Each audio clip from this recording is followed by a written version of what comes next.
nota vai estar halbar para sobre o governo, nota dona um subsídio, riba de gente inválido e me tá seguro gente ng anciano também, a me tem que pagar, as fei nota cover me verzorging, dus me tem que pagar verpleegster para bem para bem banhar me, despe a noite para bem poner me riba cama back, e sei também um custo para gente inválido, está algo que está hopi difícil, não? Passo botin ko paga e eta algo que tá costava tu luna, tá costava basta placa. E riba jebo tá aí problema o que com o filho não tá water recover, dus tá difícil. Passo me tinco come, me tinco yupa cria, me tinco yuda mitata paga água com luz, dus entrada é nota chega paga tu recurso aqui. E não está cover nada de parte nem.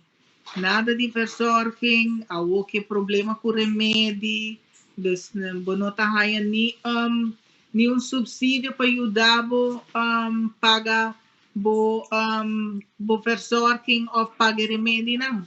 Aruba não está dando subsídio. Hopi alarmante, está hopi jammer para pessoa não mane ami incapacitar. E nós não podemos hopi jammer com asset fee nota cobre coisa que e governo com assim nunca não há assim onderzoek, nunca não busca solução para gente não que está inválido ou gente não incapacitar.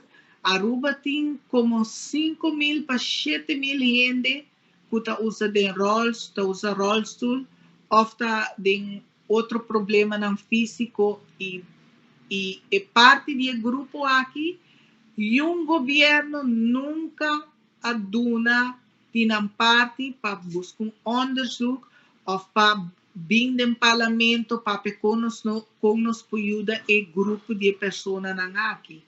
E me está hopi alarmante comparar com Holanda e mantém Bonaire também tem bom serviço, Bonaire está waro nantahaya ng verzorging, nantawado bom atendi, e minuta compete di kung naruba te ainda no tem solução para isso aqui.